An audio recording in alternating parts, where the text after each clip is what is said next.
Hey everybody, this is Carl from Carl's Opinion. Welcome to our Wednesday night live show. And we will be taking phone calls as well. The phone number is right up top there, area code 775-273-8970. As you notice from the headline and the description, the Democrats' new push, well, it's not a new push, it's an old push, but they're pushing it again, basically trying to find ways to get illegal aliens to vote in the upcoming election. They did a pretty decent job of that back in 2018. You have one proposal here, Kamala Harris. Basically she's talking about in the future if she gets elected president, proposing an executive amnesty to grant Dreamers citizenship, which of course would be unconstitutional and be overruled by the courts. But nonetheless, that's what she's pushing. Another story I'll be covering is in New York State. They're trying to push a law right now so that illegal aliens can get driver's licenses. Now, the problem with that is, I understand the argument that you want to have a driver's license because in order to get a driver's license or to drive, you have to have auto insurance, and it cuts down on hit and runs, and you can identify the person, et cetera, that whole 10 yards. The problem, though, is that when you have people signing people up to vote, and they have a driver's license, it's like, well, people at the grocery stores or wherever, they can get ballots, and they have a driver's license. And even though the driver's license is supposed to say, not used for federal purposes, like it's not a TSA type driver's license, things of that sort, like they do in California, people still use them to be able to get ballots and be able to vote.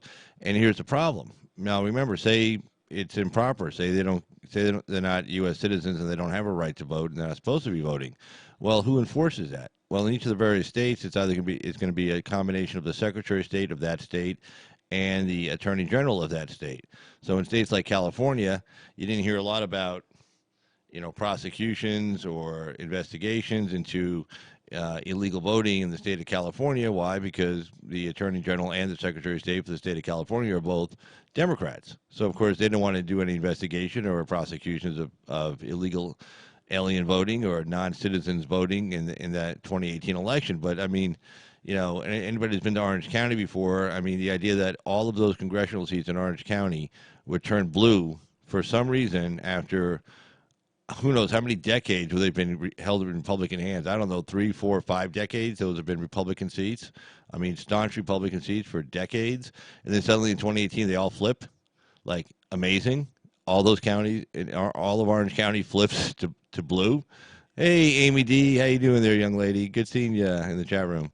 But, yeah, so, but of course, the people in charge of enforcing the law to make sure that only U.S. citizens are voting in the election are the Attorney General's office for that state and the Secretary of State's office for that state. The feds really have very little to do with that, nor do they have the manpower, even if they wanted to and if they could, to do any kind of investigation nationwide. So again, New York passing the law for driver's licenses is going to be, if somebody's using a driver's license to get a ballot fraudulently, well, it's only going to be enforced by the Attorney General of New York. That's the same guy who's trying to prosecute Trump right now and trying to go after Paul Manafort. So he's not going to be too eager to go after illegal aliens. So here's Kamala Harris. Her proposal is an executive amnesty to grant Dreamers citizenship. And again, I always say the word Dreamers. Okay, these are illegal aliens.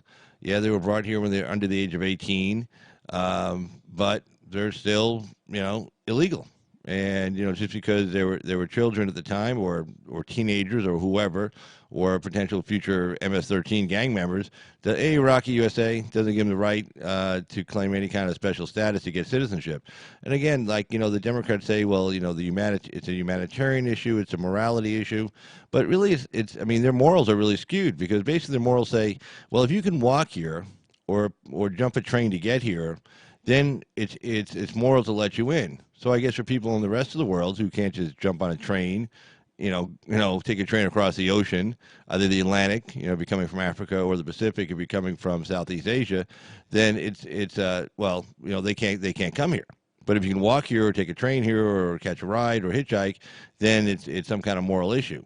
Well, no, that's not morality. What's that, morality based on proximity? If you're close enough to us, then it's moral to let you in, and if you're not close enough, well, tough luck. You don't get to come here.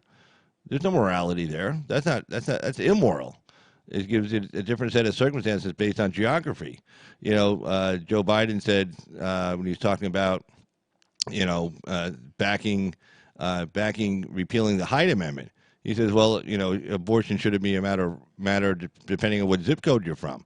Well, immigration shouldn't be dependent on what country you live in, how close you are to the United States. There's nothing moral about that. They keep saying they want to take the moral high ground. Well, they're not taking the moral high ground. Just that, well, if you're close enough to walk here, then you can come in. And if you can't walk here, well, tough luck. Unless, of course, the next proposal is to spend billions would it be, of dollars to go to foreign countries across the Atlantic and the Pacific to grab people to drag them here. Hopefully that's not the next thing. It's like, okay, we'll make it moral. We'll just spend billions of your tax dollars to grab people from around the world to drag them here. There you go. Well, anyway, so here's Kamala Harris proposing executive amnesty to grant Dreamers citizenship. Let's take a look at this story. Okay, Kamala Harris proposes executive amnesty to grant Dreamers citizenship by Stephen Dinan of the Washington Times. Senator Kamala Harris announced plans Wednesday for an executive amnesty for illegal immigrants, saying if elected president, she would use executive powers to put dreamers, quote-unquote dreamers, illegal aliens, on a full path to citizenship.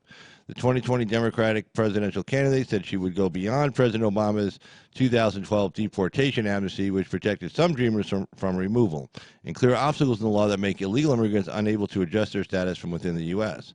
She said if dreamers, God, I hate this word, dreamers can prove family or business ties, as many as 2 million of them could be eligible for citizenship rights under her plans. So again, here's the deal. Here's the morality of the situation. If you manage to sneak in here illegally and not get caught, and then hide out for a number of years, okay, and hide out for a number of years using somebody else's identification, committing more crimes to be able to get that identification.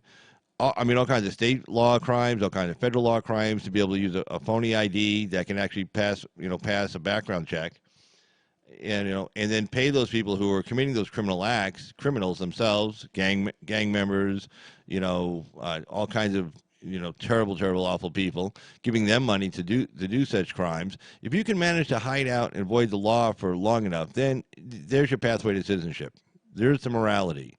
It's not a crime unless you get caught. This coming from Kamala Harris, a former prosecutor. It's not a crime unless you get caught. She should have run on that in California. Hey, don't worry, commit crimes, just don't get caught. There you go.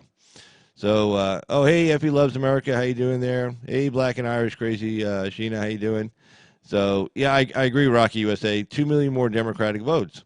And that's the point, too, because, in other words, illegal, immigrants by themselves aren't necessarily Democrat. But when there's the Democrats handing them free stuff, kind of Dinesh D'Souza covered this in his movie showing the immigrants from the 1800s, when they got off the boat. The Irish and the Italians, they met by, the party bosses either in New York and then eventually in Chicago saying, okay, we'll give you, free housing, some slumlord house and at a low rent.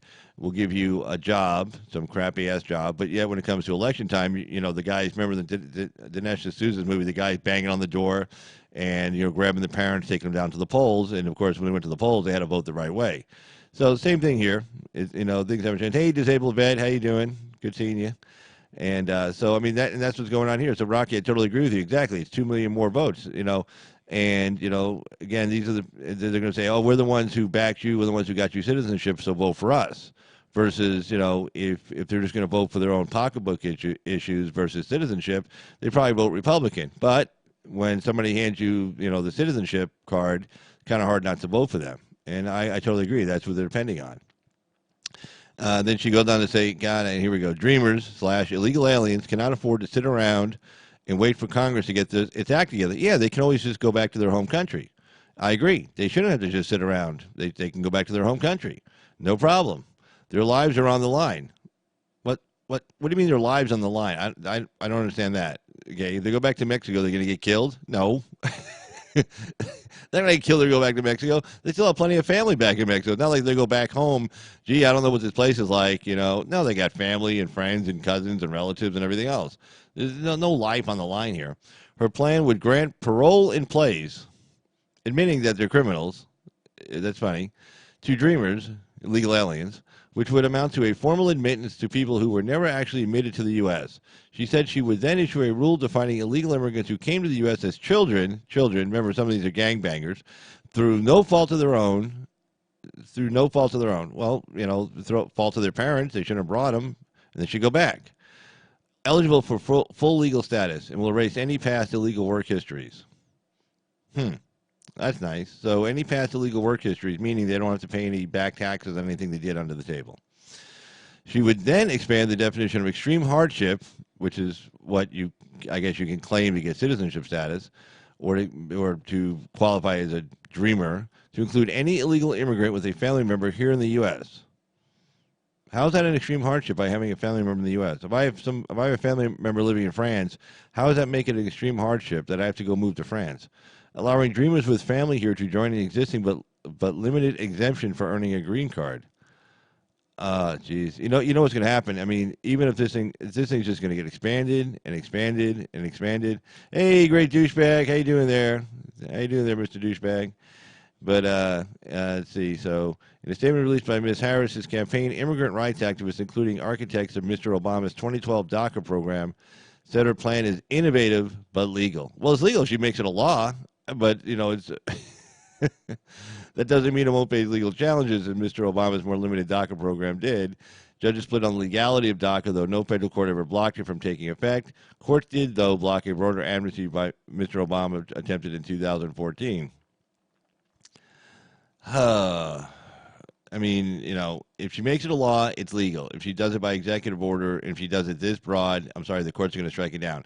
And then when they go on to say, well, no court's ever blocked it, that's because it was an administrative act, and the way the Trump administration did it, you had judges saying, well, you didn't dot this I and cross that T when you tried to change the administrative act, which was a bunch of nonsense. But anyway, let's jump over to the New York story here. Here we go. New York State Assembly passes bill allowing illegal immigrants to obtain driver's licenses. Hey, Liberty Smith, how you doing? Let's see. So basically, with New York State, what they're trying to do is by giving illegal immigrants driver's licenses. Now, their argument is that, okay, it prevents from, people hit and run accidents, and it also will make it easier for them to get auto insurance, things of that sort. The problem is, though, as we saw in California and in other states, if you have a driver's license, it might, even though it might say on there not for federal purposes, et cetera, you can generally still get a ballot. You can still get an application for a ballot. And then once you fill that in, it's up to the state's attorney general, the state's secretary of state, in this case, New York State, to enforce the law, than to prosecute or to declare a vote invalid. Well, the problem is New York State is Democrats. There's a Democrat as Secretary of State. There's a Democrat as Attorney General. The same Attorney General who's prosecuting, like I said before, is prosecuting Trump, who also wants to prosecute Manafort now, who's got him locked up on Rikers Island. That's the guy that would be enforcing, the voting if these people with driver's licenses, albeit illegal, if they're illegal aliens rather, voted. So basically, there wouldn't be any enforcement. So if you have a driver's license, you'll be able to get a ballot, you'll be able to vote, and there you go. And that same thing happened in California in 2018. Same thing happened in Texas in 2018 as well, which is why Beto got as close as he did to Ted Cruz, which should have never even been that close, but it was. So New York State Assembly passes bill allowing illegal immigrants to obtain driver's licenses. This is from the Washington Examiner by John Brown. The New York State Assembly passed a bill Wednesday that would allow illegal immigrants to obtain a driver's license.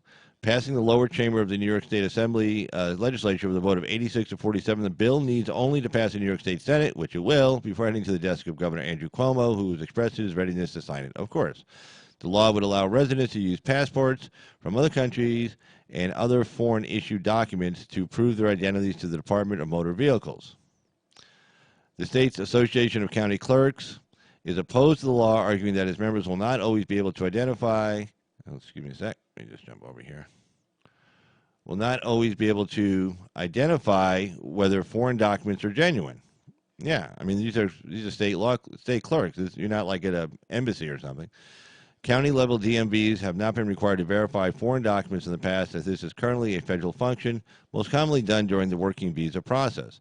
The president of the Bipartisan Association said in a public statement, according to the press, Republican New York State Senator Thomas O'Mara accused Governor Cuomo and the Democratic leaders of the legislature of making New York State a haven for lawbreakers. Right, I mean, they're illegal. They broke the law. And warns that the bill puts overall public safety and security at risk, imposes another unfunded mandate on counties, and asks local law-abiding public servants to break the law. Supporters of the law claim that it will lower insurance costs, discourage hit and runs, and facilitate transportation of undocumented workers to and from their place of employment. Not really, because if they get into an auto accident, most likely they're going to split. Okay, they're not going to stick around. That's just the way it is. The law is now well supported outside of New York metropolitan area, with 61% of New York voters opposed to it. So basically, that's the problem with the state of New York. You got New York City, which is highly populated, and it generally gets to determine what happens in the state of New York in the state Senate and primarily in the state assembly, but even to a lesser extent in the state Senate. Because you got here's the poll from New York voters: 61% are opposed to it, but yet it's going to pass both the state assembly, the state Senate, and be signed by the governor with no repercussions. Okay, they know that. Some clerks have reportedly expressed their intention to disobey the law if it's passed, the upstate press Republican reported. 12 states, as well as the District of Columbia and Puerto Rico, allow immigrants who enter the U.S. illegally to obtain driver's licenses. How wonderful. Let's see. Let's see. I did want to cover this one story. It's a little out of place from what the topics we're covering today regarding abortion and illegal immigration in the Democratic primary, but it's a story that's not getting a lot of attention, but it's worth taking a look at because could affect us into the future. And this is Hong Kong protests turned violent in standoff over China's control. Demonstrators forced closure of legislature over extradition bill with Beijing that critics say would encroach on the city's autonomy. Okay, this is by Natasha Khan, John Lyons, and Mike Bird of the Wall Street Journal.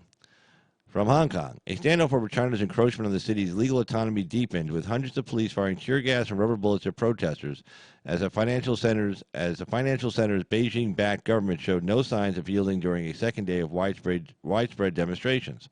Wednesday's protest, which followed a mass demonstration by as many as 1 million people on Sunday, is the biggest outbreak of public unrest in years and comes as the administration of President Xi Jinping of China moves to bring the former British colony closer to the mainland. At issue is a widely unpopular bill that would allow extradition of alleged criminals to China from Hong Kong, which critics fear will be abused by Beijing for political ends. Namely, right, they'll just say you're a criminal, somebody in power in Hong Kong that they don't like, that they'll want to grab over and extradite them to China, and then you'll never see them again. Mass protests in 2003 and 2012 forced the government to back away from proposed laws on national security and patriotic education in schools. Since 2014, when authorities were unmoved by a 79-day street occupation demanding Beijing grant the city greater democracy, the pendulum has swung toward the government and reduced belief among opposition groups that mass demonstrations can sway policymakers.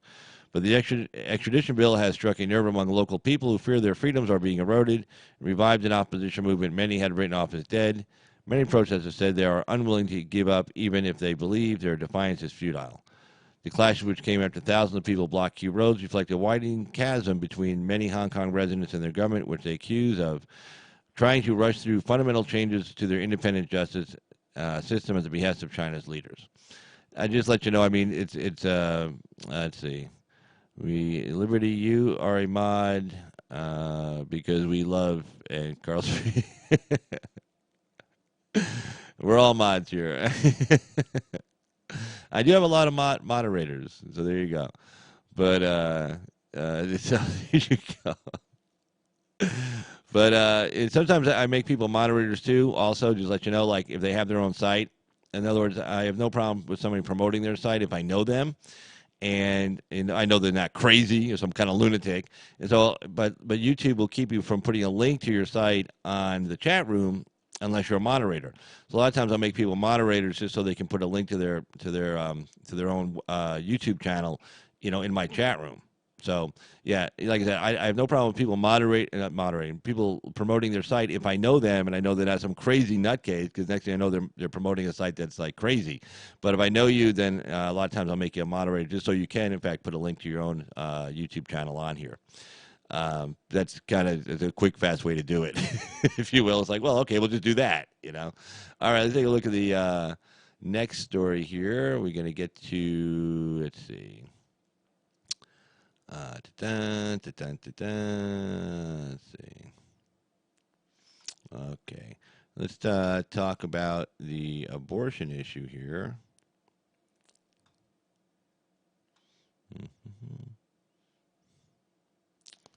There we go. Here we go. Unhinged pro-choice is from the Washington Examiner. Unhinged pro-choice insults continue as California Dems call Republicans sex-starved males on the House floor. It's like, I guess the implication. Oh, hold on, let's reload that. I guess the implication is that if you're pro life, then that means you don't have a lot of unprotected sex, which means you're sex starved. As if the only sex to have is unprotected sex, where you get somebody pregnant and then you don't want to have a baby. So anyway, so this one lady got a little carried away on the floor of the California Assembly, and she got called out on it. She had to retract her statement. But anyway, let's see what she had to say. Let's see. During a debate on the House floor Wednesday, Representative Norma Torres added to the Democrats' recent trend of ridiculous rhetoric regarding abortion. And she said, Mr. Speaker, it is tiring to hear from so many sex-starved males on this floor talk about a woman's right to choose, Torres said. Gasps and whispers echoed the room, and her snarky joke did not go down as planned. Seconds later, when Republican Rob Woodall immediately asked if Torres would like to change her last statement, she complied. Mr. Speaker, if it pleases my colleague on the other side, I will withdraw my statement about sex-starved males on the floor. You know, what they should have said, too, I would have said is like, well, yeah, if, if you're the only thing that's open, that's available, is like, yeah, we wouldn't want to have sex with you anyway because you're so ugly. That's what I would have said. I would have put it right back on her. It was only yesterday that Senator Kirsten Gillibrand made her own ridiculous statement by equating pro-lifers with racists when stating her support for judges who agree with Roe versus Wade. The presidential candidate said, quote unquote, quote, there is no moral equivalency when you come to racism, and I do not believe there is a moral equivalency when it comes to changing laws that deny women reproductive freedom. Again, it's not reproductive freedom. It's destructive freedom. Abortion isn't about reproductive freedom. It's about the freedom to destroy a life. It's not about reproducing and creating life. It's about destroying a life. Hey, forbidden information. How you doing there? Good seeing you in the chat room. So, and then Rachel Maddow made, according to the article, Rachel Maddow made an equally foolish statement yesterday on Late Night with Seth Meyers, where she described the recent wave of pro-life legislation as horror movie disturbing. And so this reporter goes on to write to make fun of Maddow. She goes, Maddow is right. These new pro-life laws are just like being chased by a deadly monster, except the monster is basically dead. It can't do anything unless the Supreme Court says it can. And even if the Supreme Court says it can, the state courts also have to say it can. And even if the state courts say the monster can move, too, you can just casually drive to the next state next door because the monster can't cross any state lines. Also, the monster was never able to kill you to begin with. It was actually stopping you from killing other people. But besides that, it's just like a horror movie. So less than a week ago, Cory Booker made his own ridiculous statement when he claimed the Hyde Amendment, which bars taxpayer dollars from funding abortion procedures, was an assault on African-American women. The statement was made during a speech to the Democratic National Committee African-American Leadership Summit. So that, I guess Cory Booker is one of those self-hating black people that wants to make sure, black people don't, repopulate. I guess he doesn't like a lot of black people running around. Probably lives next to a lot of white people, maybe. He doesn't like a lot of black people, so he wants black people to keep getting abortions. That's the only thing I can think. Maybe he's, you always hear about, white guilt. Well, maybe Cory Booker has, black guilt or something, because that's all abortion does. It kills people. And we know from the stats up to a couple of years ago, even though black women only account for 13% of the U.S. population, they accounted for over 60% of the abortions. Now it's down to, a whopping 40% of the abortions, even with only 13% of the population. 2015 in New York State, there were actually, I think, 2,000 more abortions of black children than there were black children being born alive. So, it was, again, we go back to the whole Margaret Sanger thing. She was in bed with the Klan. She was corresponding with the Nazis in Germany. She was into eugenics. She wanted to get rid of what she considered to be undesirables, which to her were primarily black people and Hispanic people. And that's where this whole Planned Parenthood starting from. And it hasn't changed. It's still the same people running it as were running it back in the 1920s. And the state, okay, so then the reporter goes on to say, look, I get that as primary season, the Democrats' rhetoric on abortion is getting out of control. They're isolating the average American. It could cost them big in the 2020 elections. As we covered the other night, they're getting over the top. Oh, yeah, I agree, Amy. They're totally getting over the top with the, discussing on the abortion argument. I mean, they're just, they're beyond the pale. And polling that I showed the other night shows the American people are totally against late-term abortions. A lot of Democrats are jumping ship because the Democratic Party is overreaching. I think even Democrats who are okay with first trimester and second trimester, which I'm totally opposed to, I think I like the not so much the heartbeat, but like when the child feels pain. I like that. That's pretty. That's when things are starting to actually move around in there. But heartbeat, child feels pain. They're actually pretty close to each other in time. I think one's 6 weeks, and I think child feels pain. It's about like 8 or 9 weeks. It's actually pretty close to each other. So, but yeah, but they might have been able to rationalize, use a little cognitive dissonance to go along with like first trimester and even second trimester abortions. But a lot of Democrats can't deal with the late third trimester, seventh, eighth, and ninth month, where I mean there's no scientist going to tell you that child's not alive. And even at that point, if you go by the older viability standard, the child's viable, definitely in the eighth month, possibly even the seventh month with modern technology. So, a lot of, I think the Democrats way overreached on this. When the Vermont governor just signed it into law, instead of having the big signing ceremony like Cuomo did in New York with everybody cheering, he did it in a private room with no, crowd around him or anything. Even he knew the optics weren't good from when Andrew Cuomo signed it into law then. Okay, let's see. Do, do, do, do, do. And here we go. So this is what the Democrats have to offer you. Bernie Sanders evokes FDR, says Democratic socialism time has come. So this is the Democratic primary. Bernie Sanders, who I think Warren, if I'm not mistaken, Elizabeth Warren just passed him up in the polling.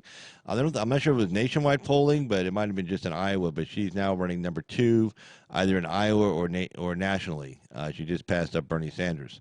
And the interesting thing about that is we talked about this last night and a couple of weeks ago regarding Joe Biden and his health. Joe Biden is not out there doing, let's see, what's the word? He's not actually doing a lot of politicking, retail. He's not doing a lot of retail politicking right now. He's not doing a lot of events. He missed 2 huge events. He missed a big California Democratic event and also the event in Iowa where everybody showed up to both except for him. He was the only one who didn't show.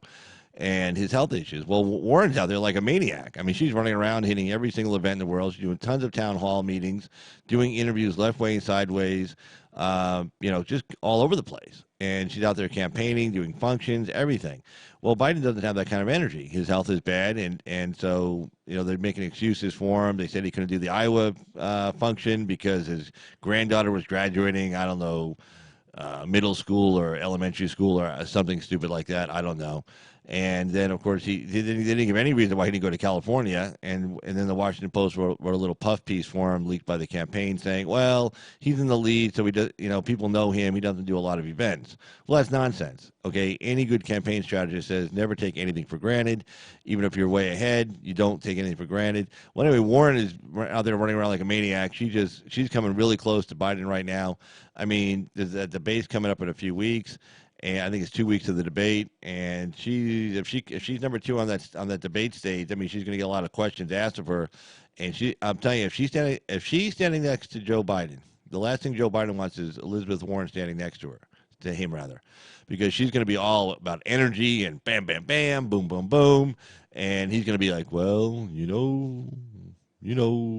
and existential threat and democracy and constitution and what was I saying? And then here comes Warren, like they're going to ask her a question. It'll be pop, pop, pop, pop, pop, pop, pop, pop, pop. And there'll be a good contrast for the audience to see and for the people viewing at home to watch. I mean, I'm going to watch it for sure. I love politics. I've been following politics my whole life. I always like this kind of horse race. I always enjoy it. We didn't have much of a horse race on the Democratic side last time. The horse race was all on our side, so we only got to really watch one horse race. I mean, Sanders-Clinton thing, but once Clinton took the South, it was Sanders playing catch up for the rest of the thing, and of course the mainstream media was behind Clinton all the way, and of course now we know the DNC was behind Clinton all the way also. So Bernie got kicked out of a commune for being lazy. Yeah, I heard that story. That's pretty funny. How do you get kicked out of a commune for being lazy? You got to be like really, really lazy to get kicked out of a commune. Excuse me a second. Let me grab a cigarette.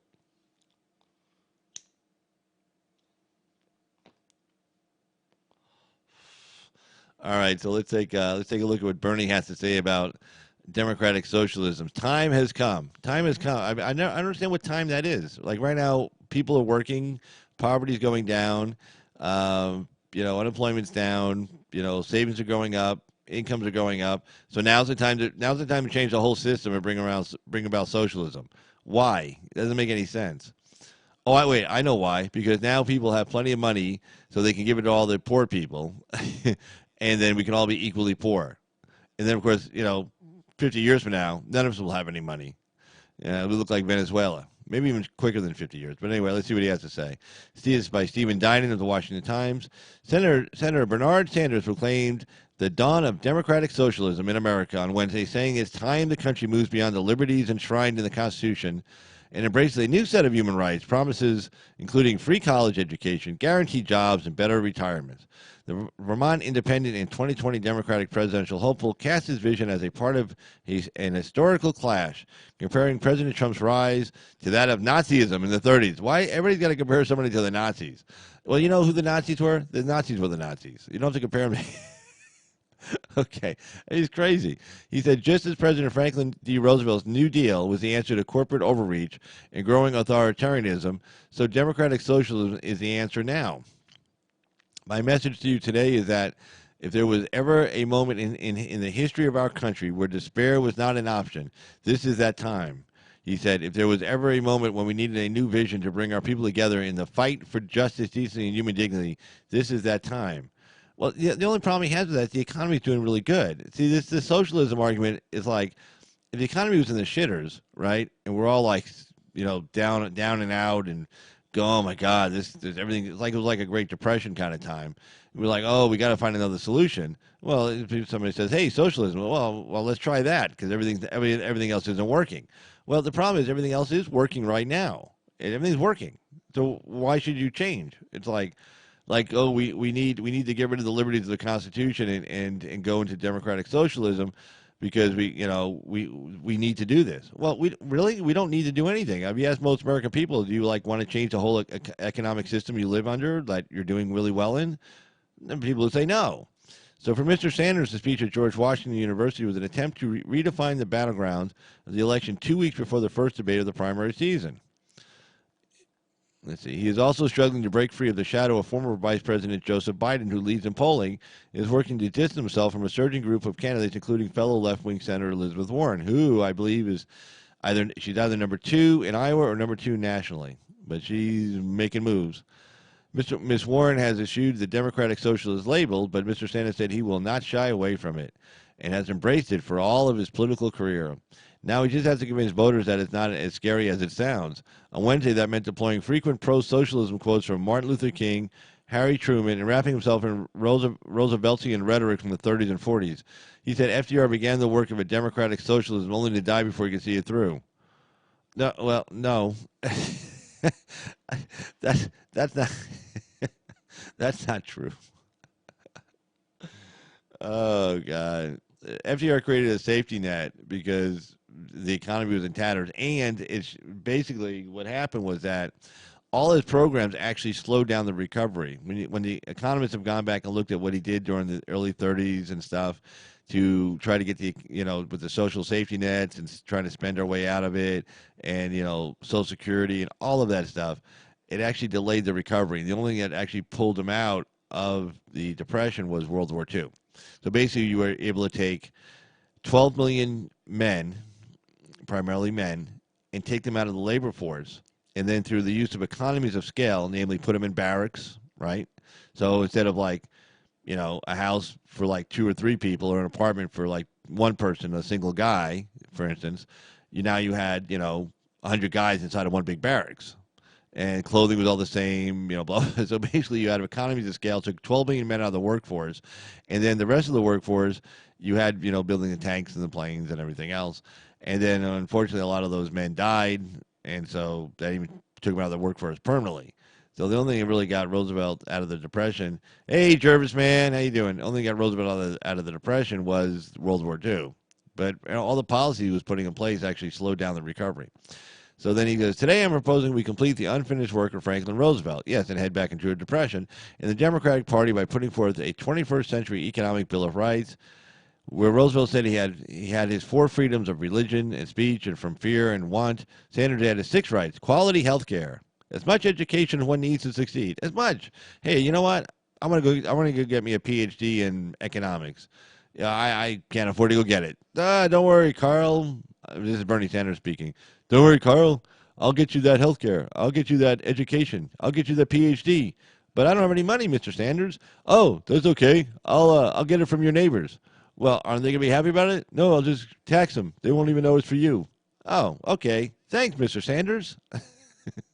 Anyway, a good job. So he goes on to say, quality health care, as much education as one needs to succeed, a good job that pays a living wage, affordable. See, that's the problem. It pay a living wage job. So, hey, Sean the Graphic, how you doing? So again, basically a good job that pays a living wage, meaning he wants all of us to have just living wage jobs, which means what? That we're all like poor. We're all working, basically getting paid what you get paid to work at Taco Bell. Yay, Taco Bell, free tacos, affordable housing, retirement support, and a clean environment. Yes, that'll fix everything. And then he writes, are you truly free if you are unable to go to the doctor when you're sick? He said, are you truly free because you're unable to go to a college or a trade school because your family lacks the income? Well, go get a job, and then you can go to college or a trade school. I don't know what to tell you. Sanders is making a second run for president after falling short in 2016 against Hillary Clinton. Yeah, I can only listen to so much of Sanders. I'm sorry, I apologize, but there's so much I can listen to with Bernie Sanders. It kills you. All right, so. Oh, God. Let's see. Here's some good news. John Durham, the guy that Bill Barr appointed to go after the investigators, the hunted has now become the hunter, and all those slimy dudes in the FBI and the CIA and NSA and DNI rather, that were involved, up to their asses, in starting this whole bullshit Trump investigation, Russia collusion crap. They're now getting investigated. And the guy Bill Barr picked, this John Durham guy, it's the guy that was up there in Boston and took down a bunch of FBI agents and, assistant U.S. attorneys. And he's the guy who investigated the CIA. I mean, he has no friends. Okay, he's like a real dick, supposedly. He's the kind of guy you want. He's just going to go after everybody. Well, anyway, Durham wants to interview a couple of CIA guys over this Russian investigation origin. And, I mean, his team's been going at it full steam. This guy's like a maniac. So, anyway, this is good. So, the Justice Department intends to interview 2 CIA officers for a review of the origins of the Russia investigation. U.S. Attorney John Durham's team wants to talk to at least one senior counterintelligence official and a senior analyst to examine Russia's role in meddling in the 2016 election, according to the New York Times. Again, this is from the Washington Examiner. Although formal requests have not yet been submitted, CIA Director Gina Haspel informed senior officials that her agency will cooperate, but will work to ensure that sources, methods, and intelligence provided by allies would be protected. Attorney General William Barr tasked Durham, a U.S. attorney from Connecticut, with leading the inquiry focused on the origins of the counterintelligence investigation into President Trump's campaign, which the FBI began in the summer of 2016, which, as we know, started way before that because February 2nd, Steele met with the FBI and got his admonishment, which is a legal phrase. It's like when a drug detective meets with a confidential informant and has him fill out a paperwork and sign an agreement like he's not going to use drugs, he's not going to buy drugs from anybody else, he's not going to sell drugs except for the drugs that that are provided or whatever is part of any kind of sting operation.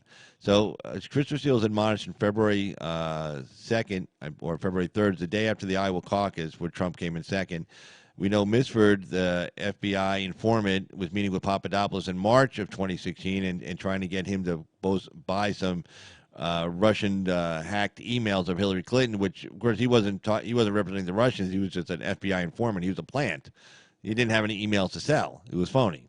And that was in March. And, again, this operation didn't begin in March or in February. It began way before that. It's just the FBI didn't start their, quote-unquote, formal counterintelligence investigation until July 31st of 2016, which was, of course, based on bogus stuff because they based it on supposedly Papadopoulos telling an Australian about what's his FBI informant told him about the Russians having Clinton emails.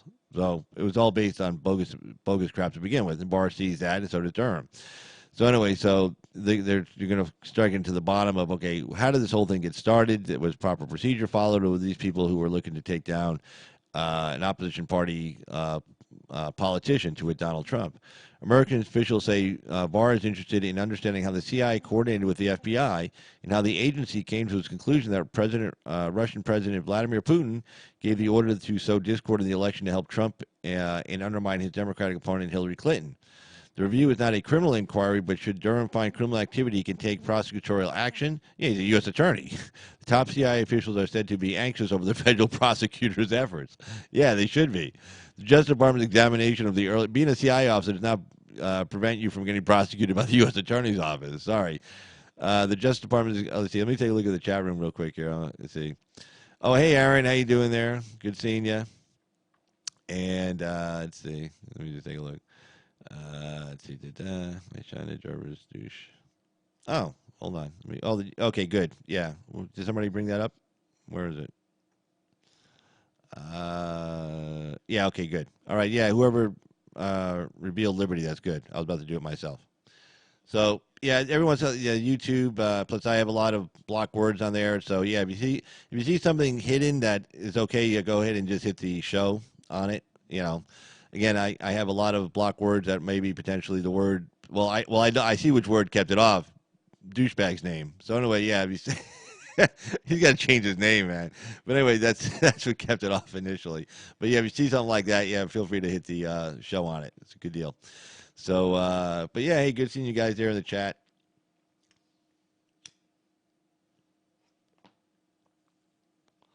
Again, I got the call-in number. So tonight, if anybody wants to call in, feel free, 775-273-8970. Again, that's 775-273-8970. All right, so let's go and finish this story up. So the Justice Department's examination of the early stages of the counterintelligence investigation into Trump's campaign has been cheered by Republicans and criticized by Democrats. After Trump granted Barr sweeping powers to declassify secret information and instructed a handful of agencies to cooperate with the investigation, House Intelligence Committee Chairman Adam Schiff panned the effort as a disturbing scheme to politicize intelligence. That is so freaking crazy Schiff would say that.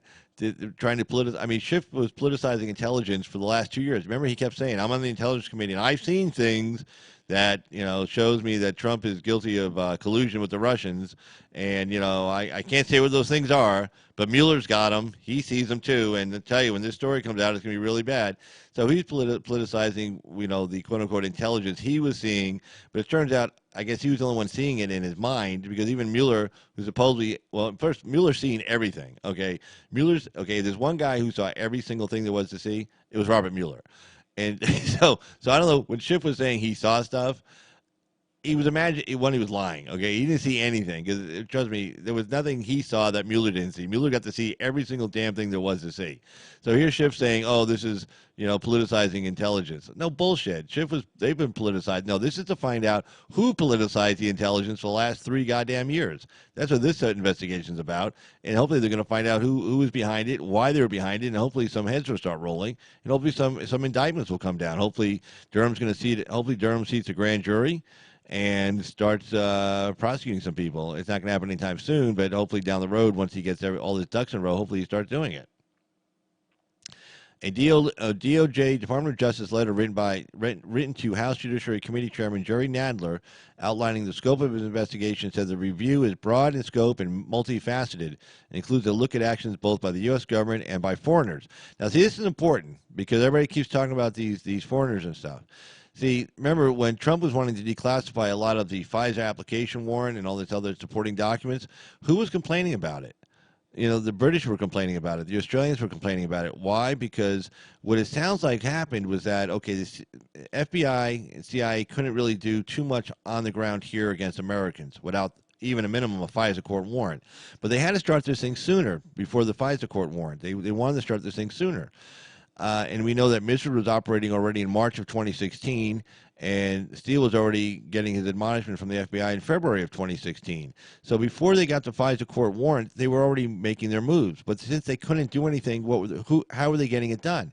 They were going overseas. They were using British intelligence, probably Australian intelligence, definitely British intelligence, to do investigations on their behalf. Now, the British intelligence is limited in investigating its own people also, right, on their home soil. But the British intelligence is not limited on investigating non-British citizens abroad. So it's like if the British came to us and say, hey, look, we can't investigate our own people. Can you investigate our people for us? Well, that's what the FBI and CIA were doing. They were employing the Brits to do it. And the Brits were involved in this mess. So that's why the Brits were so opposed to Trump declassifying these documents. I mean, did anybody find that strange, why the British were objecting to it? Why were they objecting to it? Why would they care? Why? Because they were wrapped up in the middle of it. That's why. And the Obama administration went to the Brits. You know, that had to be done at the White House level. Okay, that had to be done at the White House to Downing Street level. You know, trust me, somebody from the CIA just doesn't call over to MI6 or whatever it's called now and say, hey, I need you to spy on some Americans for me. And they say, oh, okay, no problem. No. Again, these are all civil servants. Nobody wants to lose their job. Nobody wants to lose their pension. That had to come from the White House first. That had to go from the White House to Downing Street, from President Obama to the British Prime Minister. They both had to approve that and then tell their people below them, okay, go ahead, do it. And that's how it got done. And that, I guarantee you, and then who was the liaison with the FBI, CIA, NSA through all of this mess? Joseph Biden. He was the liaison, also known as President Obama's fall guy. If you need a fall guy, find an idiot. And boy, there's Joe Biden, hands in the air. Pick me, pick me, pick me.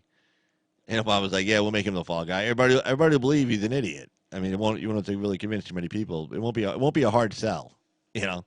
Anyway, so anyway, this is important, saying that they're going to look at actions by both the U.S. government and by foreigners. I guarantee you when Nadler saw that last little "and by foreigners," I guarantee you that made his hair stand up a little bit, because he knows what was going on, and he knows it's going to have President Obama's hands all over it.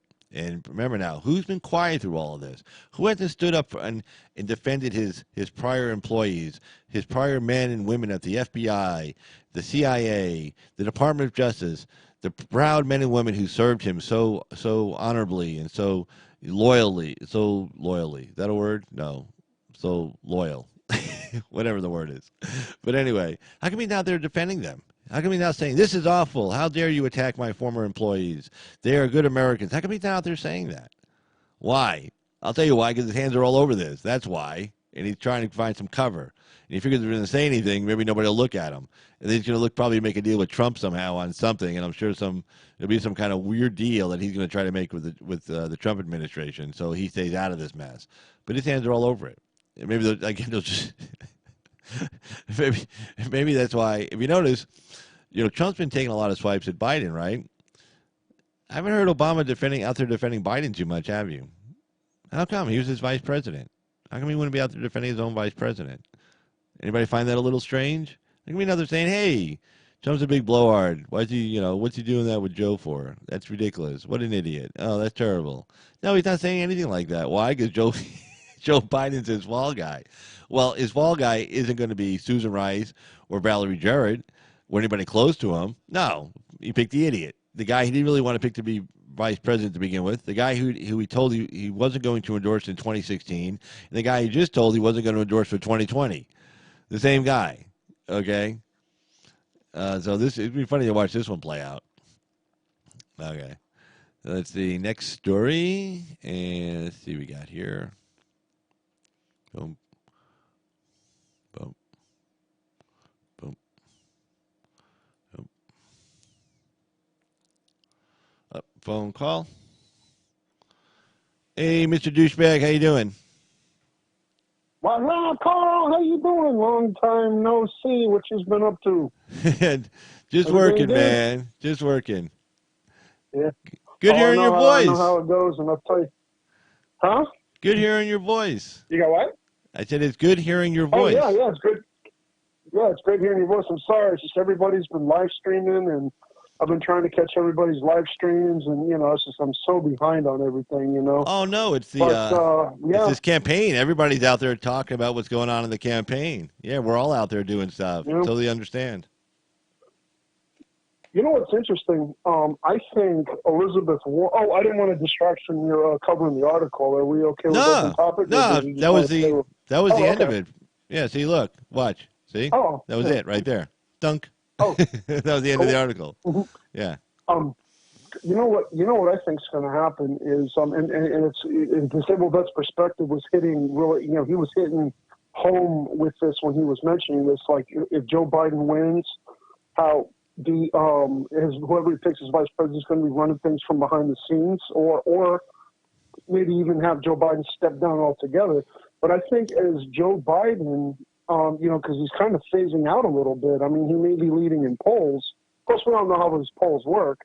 But what you were saying about Elizabeth Warren is they're going to to me, it doesn't matter who wins the primary. It's going to be who they want to win the primary. They'll probably get around rigging it by propping up who they want, like putting more money behind. Like Warren, I think, has more corporate money behind her than Sanders does. But I think probably. Sanders has kind of lost his. Yeah, he's lost his mojo. I mean, he just doesn't have that. He just doesn't have that enthusiasm from voters like he did back in 2016. Well, no, because he sold You know, out. Yeah, he sold yeah, out. Yeah.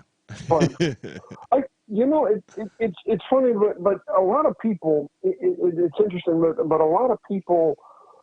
And I know you've heard me say time and time again, the Sanders of 2016 is not the Sanders of today. And I think to some degree, Sanders was against the 1%, but he didn't know how to fight him the way Trump knows how to fight him. Because some of Trump's ideas were very similar to Bernie's. I don't know if Trump was going to break up the big banks like Bernie wanted to do, but I don't know. I don't even know how you could break up the big banks. I mean, No, you I guess can't. if you find them of wrongdoing, yeah, yeah. No. The I the mean, bank. No. and, Yeah. I mean, if you want to try to take on the big banks, good luck. It's not going to happen. I yeah. mean, But see, I don't even know what Bernie's plan was for that. I mean, it's like he talked about it, and it's I like mean, if you try I to mean, if you try to break up the big banks, they'll put you into a recession. hmm Okay, that's what they'll do for you. yeah, If you're a hmm president or the party in yeah, power, they'll go, "Oh, really? Watch yeah, this. Zap. Recession time. Stop yeah. loaning money. No, The yeah. whole it all just hmm stops, shuts down. Boom." And not to mention the feds would help him out with that too. The feds would Well, love to help him out with that the as Fed, well. the Fed's chairman, either the Fed chairman or the Treasury secretary is always a member of Goldman Sachs. Okay, Yeah, so yeah, yeah, they're the same guys. right. Yeah. hmm I mean, well, I mean, wouldn't the feds? I thought the feds would just like if the banks cut off lending or increase lending, the feds would just tag on interest rates along with however much lending they're doing. I would think, wouldn't they? Well, no, I mean the feds can reduce the prime rate to make it easier for the mhm, banks to loan at a lower rate. In other words, the Fed loans the banks money and the prime rate, like 1%, whatever, and then the banks can then loan it out mhm, to short-term loans 2-3%, and then general public 3.5, whatever. But just because the Fed's lower interest rates doesn't mean the banks have to loan money. They could say, well, we're not going to loan any money. And that's kind of what yeah, happened right after the bank bailout. You know, the banks got all that money yeah, from the feds, and then the banks didn't start loaning money. They held on to it. They wanted to see the economy build back up before they started exposing themselves again. There you go. yeah.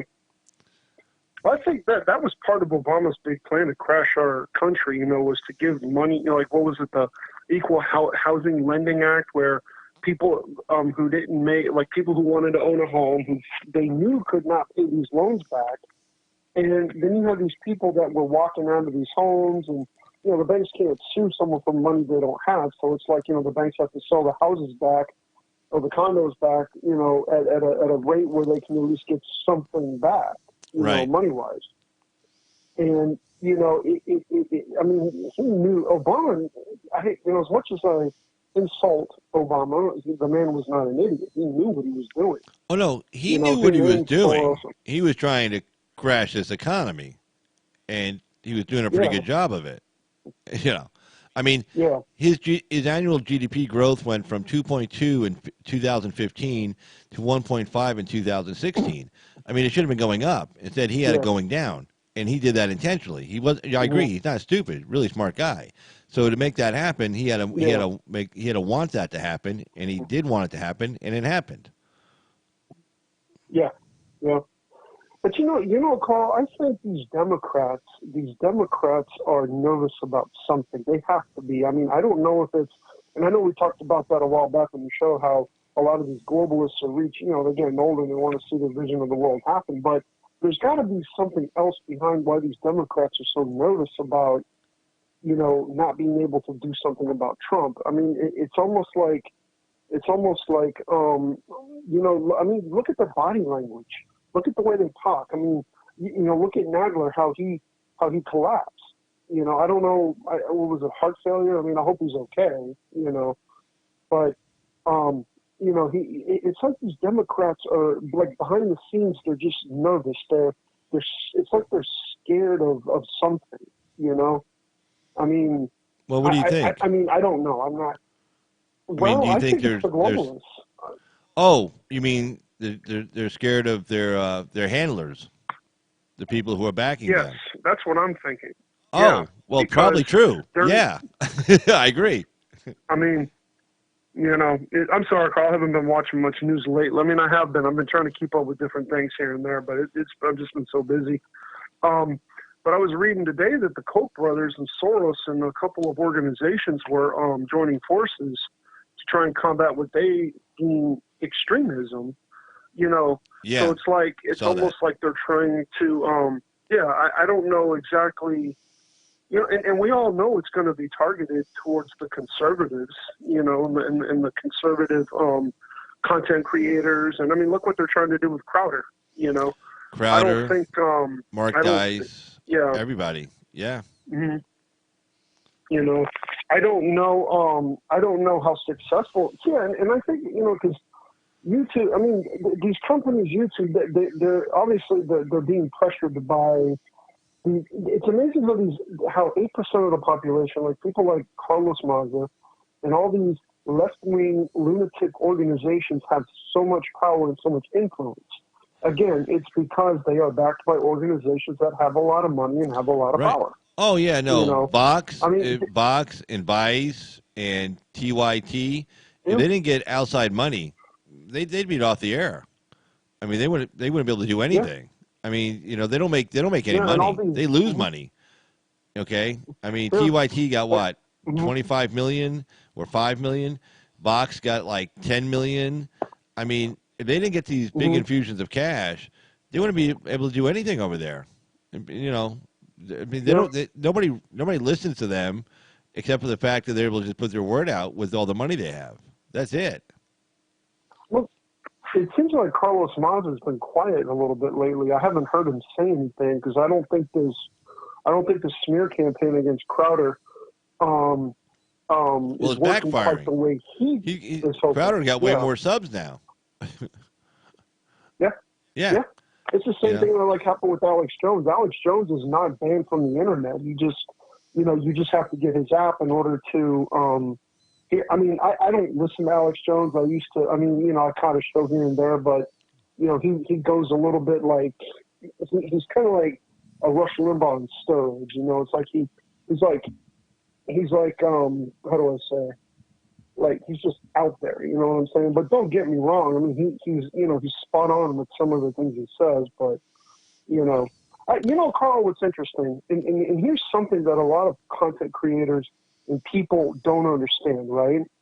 We all know that YouTube and Twitter and all these are, they protect a certain class of people. Like you can't say certain things about a certain religion or something like that, right? Then you Right. got the left have formed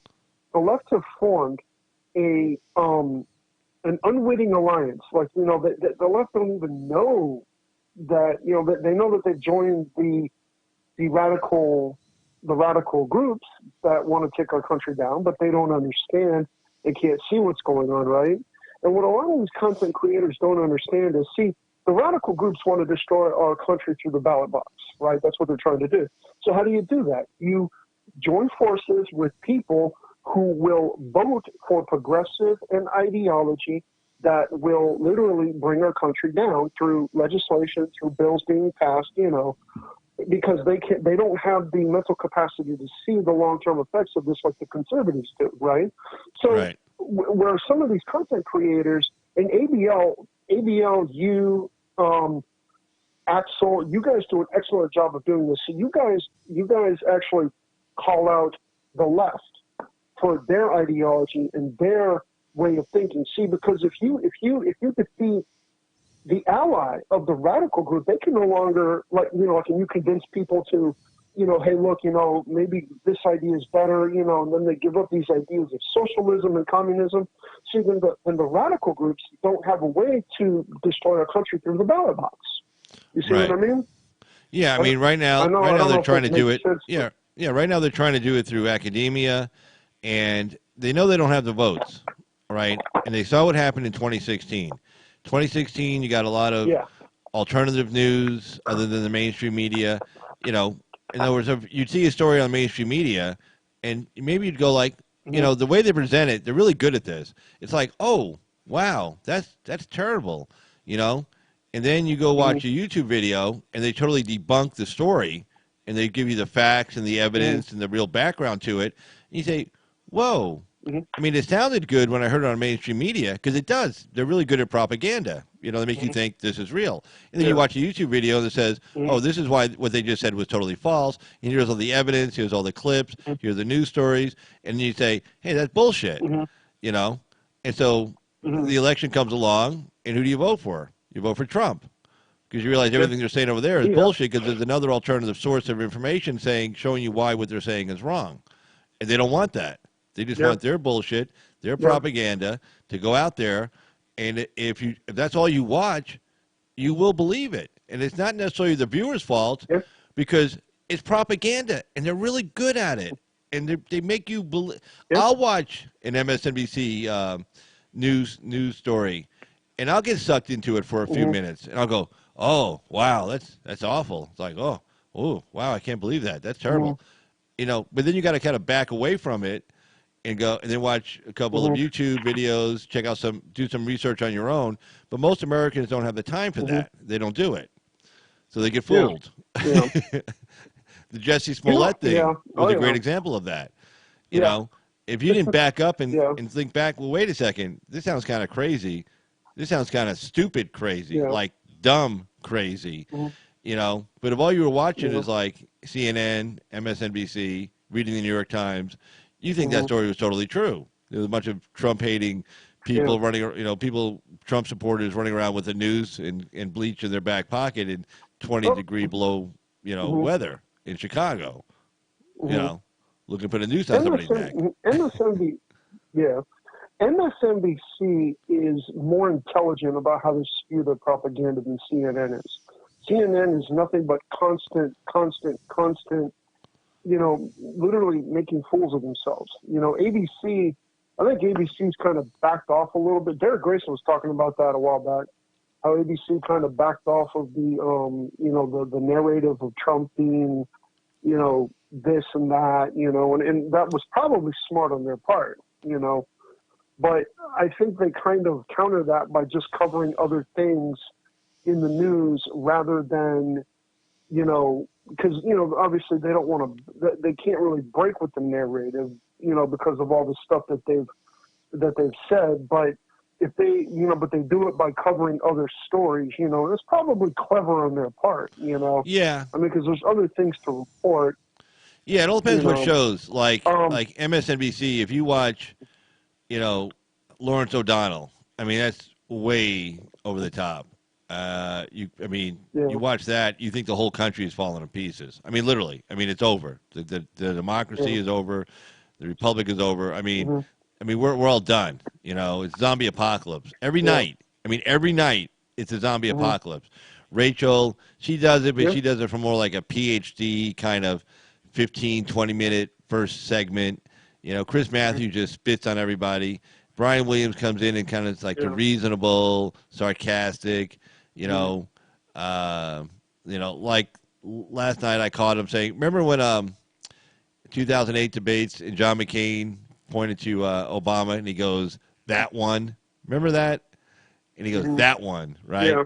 Well, Williams last night Mhm. was saying, well, like, who are the bad people? And he shows a picture of Bill Barr and McGahn, former Mhm. White House counsel, and he Mhm. goes, these people, these Mhm. ones. And I'm like, well, okay, you just did it too, all right?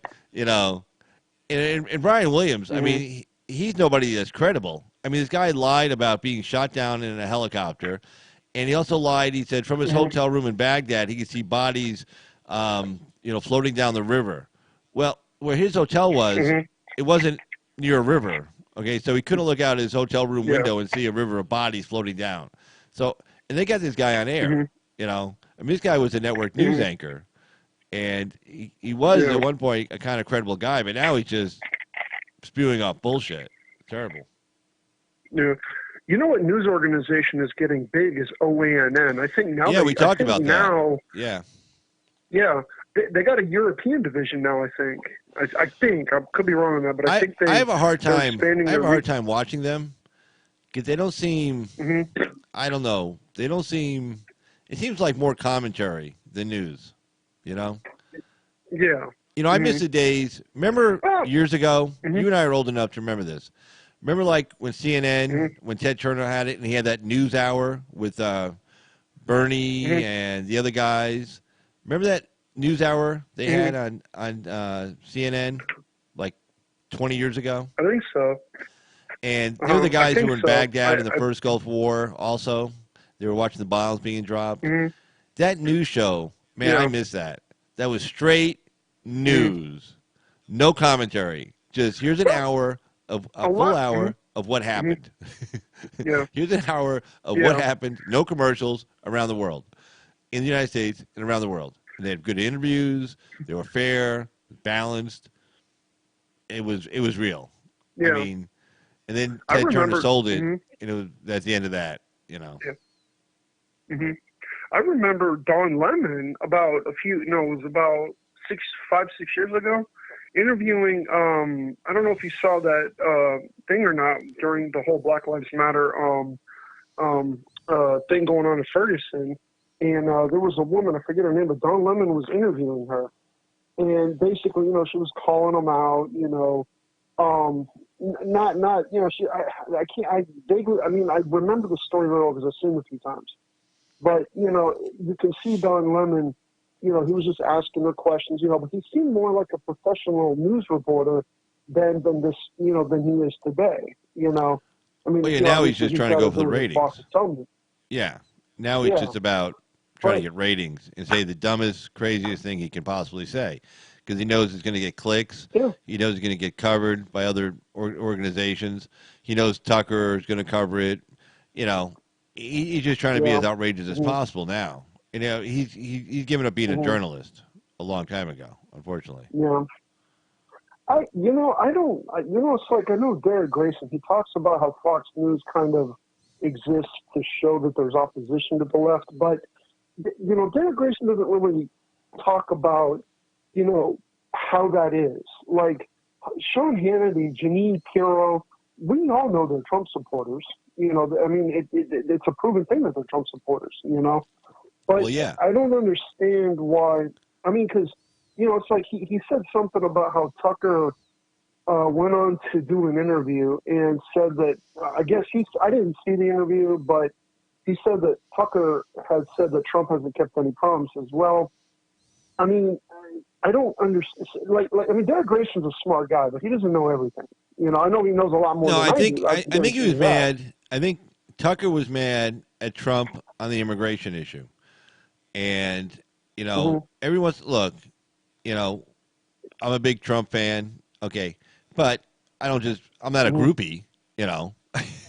Okay, Yeah. Yeah. and I'm not like, Hmm. yay, Trump. Hey, sign my hat. I'm not one of those guys. Mm-hmm. But, so Yeah. I can see Tucker getting frustrated, and Yeah. and let's be honest. Trump was a liberal Democrat his whole life. So every once in a while, Yeah. it seems like you have to kind of remind Trump, hey, you got to dance with the people who brought you here. You know, remember who Yeah. we are. Mm-hmm. We got you Yeah. elected. Okay. So, but every Yeah. once in a while, you can see Mm-hmm. Trump kind of leaning towards this.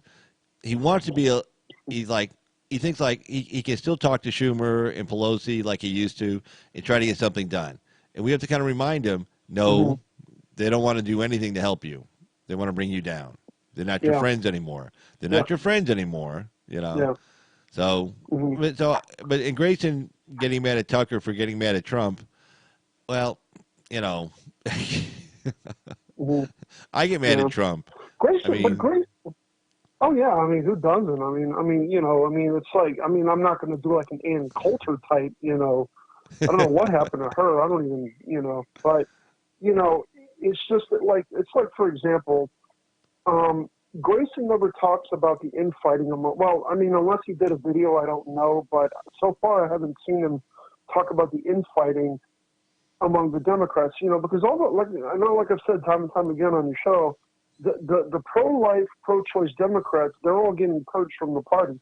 They don't want those Rust Belt state Democrats, voting with their conservative constituents on certain things that are going to benefit the American people. That's why they're pushing them out. They don't want them in there.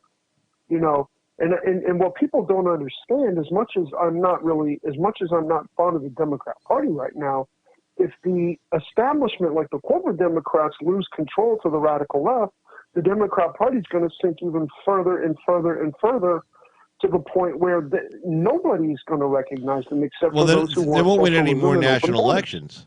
They won't win any more national elections. Yeah. I mean, if they look, Mm-hmm. everybody overreaches at one point. Okay, 64 Yeah. was Goldwater. Okay, that was an overreach. Okay, Mm-hmm. and Yeah. then you had with the Democrats 72 McGovern. That was an overreach. Okay, so Yeah. everybody now since then, if you notice, nobody's really overreached. Okay, I mean, you just look at the nominees. Dukakis maybe, but not really. Okay. Yeah. Clinton, definitely not Clinton. He was part of the Southern Democratic Leadership Conference, the very conservative wing of the Democratic Party. Bush, pretty mainstream. Damn, Obama, that really wasn't an overreach, not based on his voting record in the Senate and not based on what he was saying. That wasn't an overreach. And, of course, Trump, that wasn't definitely not an overreach. He was talking about restoring American values and stuff. So since 64 for the Republicans and 72 for the Democrats, nobody's really overreached. But it looks like the Democrats, looks like they're heading there. I mean, it's taken 40 years, 50. Oh, we're going to be 50 years here in a few minutes. But it's taken like over 40 years, but it seems like they're heading in that direction again, Yeah. Mm-hmm. Well, a lot of, there's always been talk about, like the GOP fading out. I mean, within the next, 10 or 15 years? I've seen different numbers on that, but I don't really know. I mean, I don't think they really have an idea as to how long, but if you stop and think about it, the GOP disappearing does not mean like gone forever. Maybe the Republican Party transforms into something else, like, maybe a branch of the Republican Party that, or maybe even, let's say let's say, for example, like a branch of the Democrat, like say like the Blue Dog Democrats break away from the progressive and they start their own party, and let's say if you didn't have the Republican Party, people would probably go for the lesser of the two evils, which would mean the conservatives would now have to start voting. Let's say if the Republican Party was gone, you would still have opposition to, because you still have the moderate Democrats, the corporate Democrats, the business Democrats, people, the Democrat voters who favor capitalism over socialism. Right. They would probably, the Democrat Party would probably branch off into like something more like the Blue Dog Democrats, and then that would probably replace the Republican. Let's say when the GOP does get faded out, if it does, that would actually probably replace what the GOP was, but then they would have to come up, but then they would have to start, pushing policies, for certain things, candidates, you know what I'm saying? I mean, but we don't know how conservative people will be in 10 years, I mean, see, like these globalists actually thought that the millennial generation and people were liberal enough to vote in because they were actually trying, if you notice how they were doing it, they were trying to do it through historical measures, like Obama was the first African or black president. Right. And then Hillary Clinton would have been the first woman president. They were trying to do it through historical measures. Obviously you can see that. Well, I think Clinton, I guess, if the idea was Clinton, I think that part of the reason why she lost in 2016, well, one, you had a lot of Sanders people staying home. Okay. But even if Sanders hadn't been screwed, that became public through WikiLeaks, the fact that she won the nomination, I think a lot of people on the left, the far left, and if Trump hadn't been the nominee, they would have definitely stayed home. But the fact that Trump was the nominee, they hated Trump so much, a lot of, maybe more went out to vote than would have. But if you had, like, say, Jeb Bush or Ted Cruz even, I think a lot more people on the left would have stayed home with Clinton as the nominee. Yeah. That split in the party has been going on for a few minutes now. And the only reason why they even came out in any kind of numbers was because it was an anti-Trump vote. It wasn't a pro-Clinton vote. The far left were not fans of Hillary Clinton. Not even close. No. Yeah, no, the progressives. Like, well, the far left's not fans of Joe Biden. All the hit pieces against Joe Biden lately have come from far left publications. All the plagiarism stuff. Yeah. All the attacks on him with the little girls and stuff. All that, that's all coming from the far left. Those are all far left publications attacking him right now. Clinton and Obama and Biden, those are the more corporate Democrats. I mean, they're not really, even though Obama probably would have opened our borders, I don't think Obama was really pushing. I mean, even though he might have pushed, I mean, I won't say he might. He did push a lot of socialist policies, but no, he wanted us to get there. He was really, he wanted to get there. He knew he couldn't get it done in 8 years, and he knew Clinton wasn't the best person to follow his lead, but he also knew Clinton could be bought off. She was about making money, so he figured like the Soros group and those people would, she'd be following their lead. Using the regulations like Obama was doing to kind of make this country more and more socialist, spreading the wealth, if you will. Yeah. But what's interesting? right now the Democrats they got some serious issues because they're not big fans of Joe Biden on the left, and Warren is now coming up in the polls pretty strong. I don't know if Biden's going to get the nomination. I don't see it. No. I don't see it happening. I think it's either going to be Warren or I don't think Kamala Harris is going to make it out of the primary, but she stands a good chance of getting the nomination. But I see more Warren than I do Kamala Harris because Warren, even though Warren, I think Warren is more of a corporate Democrat, I would think. But I think she's now trying to pander to the far left. So she's actually Warren has more depth. Warren has more depth. I'll give you that much. I mean, she's the only one out there talking specific policies. Okay, this is here's my policy, and here's how here are the tactics that I'm going to execute to achieve that policy. I mean, that takes some balls to do that because once you announce a policy and you tell people how you're going to get it done, you're opening yourself up to get attacked. But she's at least doing it. She's at least being transparent on that end.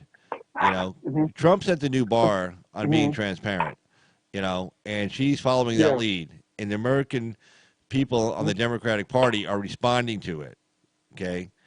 They want transparency. And if you're just going to talk platitudes and big, broad statements and existential threat, the American voter, after Trump 2016, that's not going to cut it with either party. You better lay it out there. And if you do, and you do it often enough and convincingly enough, people will listen and they will respond, and that's why she's going up in the polls right now. Yeah. But because she's anti-Second Amendment as well. Yeah. And I don't know how viciously she's going to attack the Second Amendment, but I think she'll probably pass legislation, or she might. It's even funny. She might even pressure Democrat-controlled states to act on gun control rather than her doing it directly. Because if she does it directly, it's going to raise a lot more eyebrows. Well, no, she's anti-gun. No, I mean, Mm-hmm. we don't want her to win, but I like, Oh God, no. I like talking about the Democratic primary. It doesn't mean like we're saying we want them to become president, but I enjoy this. This is fun for me. I mean, I enjoy watching, these candidates going back and forth with each other and who's jockeying for this position. Mm-hmm. And it's important to pay attention to it also, because one of these people is going to be our opponent in November. So we better be paying attention to what's going on. And so the main important part is also to be able to call them out on what they're saying and why what they're saying is wrong. And if you're not listening to them, well, you can't criticize them if you don't listen to them. Exactly. That's why, that's why it's important. Just like a couple of things that I want to touch on. Like, that's why it's important for people to support content creators, to work with content creators so they can help give, their opinions and help get the news out. You know what I'm saying? That's so that way articles can be shared, stories can be shared, people can, filter through the BS. And people have to understand too that the more they keep, and here's something else that the media is doing too, and I don't think anybody's talked about it. There's articles getting circulated on the internet. Well, Trump's got this in the bag. Trump got this in the bag. That's another form of voter suppression, because that's going to get people to get lazy and not go out and vote come 2020. I totally agree. I hope people are not that stupid. I don't think they are, judging by the size of the Trump rallies. If you've ever seen, one of the independent journalists, news organizations covers it on YouTube. Golden State Times, I think, does this, where they'll show like the Trump rallies. And these Trump rallies are massive. I mean, you can almost easily count like maybe 90, 100,000 people. And I mean, to me, that's enthusiasm. When people are waiting out not just in the stadiums alone. They don't even show how many people are outside watching Trump on the jumbotrons. Right. And I believe, Carl, I'm not going to sound negative. I truly believe that Trump's base will come out in 2020. I mean, I could always be wrong. We could always be wrong, but I would truly believe that they will, because I think a lot of people know what's at stake, and I think people are waking up a little bit. The question is how many people are waking up, and I think a lot of people understand that we cannot let our country go into a socialist type of system that will literally destroy our way of life. I mean, look what's going on in Hong Kong now. They're trying to suppress these. I don't know if they are, but I know that I was watching another podcast earlier, or another live stream earlier, and they were showing the videos of the protests going on in Hong Kong. And I think China needs to be careful how they do this, because the internet. I don't know. I covered that. Did you see? Were you on when I covered that? Were you on my site? I think so. Yeah, I think so. Okay. Yeah. I might have. But I was watching it earlier. But I don't think China anticipated Hong Kong protesting in the middle of having to deal with us on these tariffs.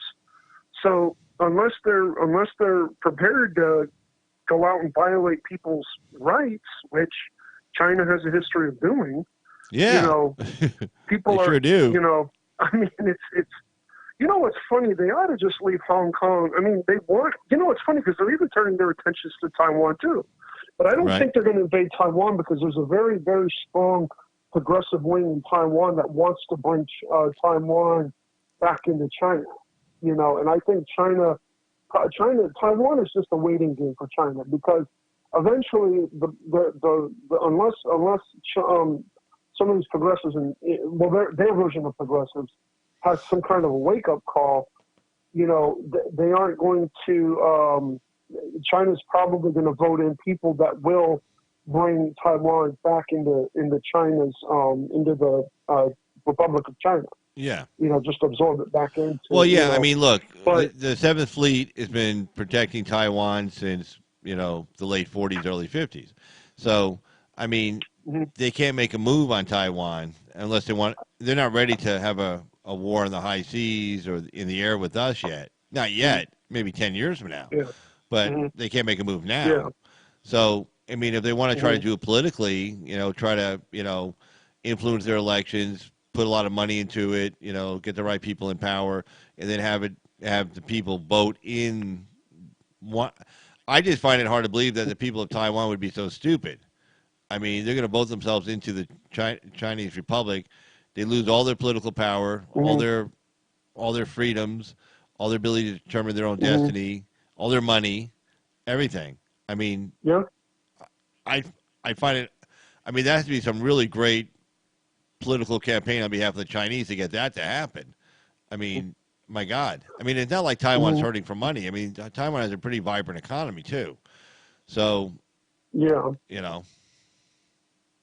it's like it's the same thing. I mean, because these globalists. I mean, it's funny because somebody one time had responded to me in a comment. I could not believe the ignorance of this comment. The person said, I forget what it was I said, but the response was, well, 40% of the world's wealth is controlled by billionaires and 60% of the world's wealth is controlled by companies, so do research. And then I went back and said, well, the 40% that controls the billionaires who control 40% of the world's wealth have their hands in the companies, whether through political organizations or through stocks or whatever, have their hands in the other companies that do control 60% of the wealth. So do more research.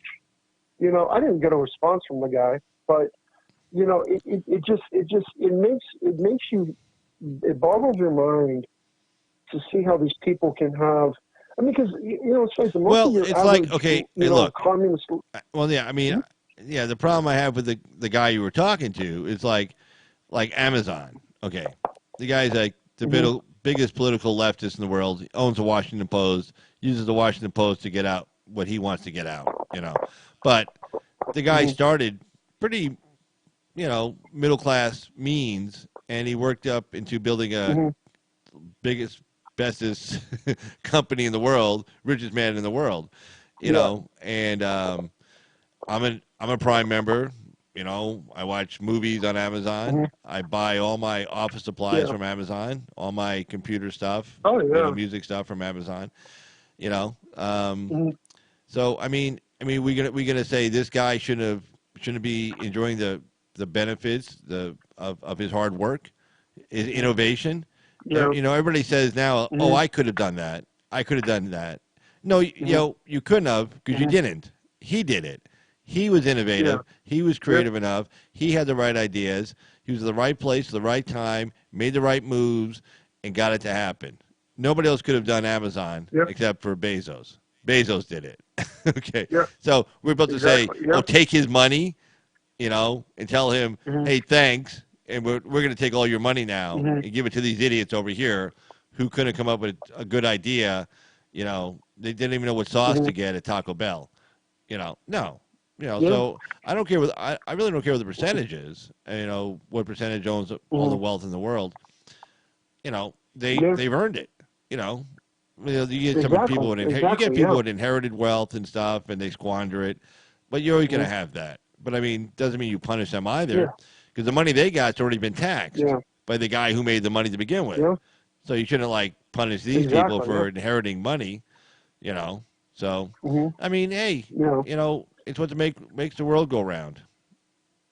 I'm happy. Yeah, well, it's like people, it's like these progressives. What's really funny is that they say the very things like this one guy I talked to said, what do you think of Bernie Sanders? I mean, we have good conversation, but we agree certain things, and but he, I asked him, what do you think of Bernie Sanders being a millionaire? He goes, well, yeah, he has a right to his money, so yeah, he should. And I said, well, do you think that he should be setting an example for, all of us? Because, he talks about, taxing everyone else and taxing the wealthy. Well, why isn't he putting his money?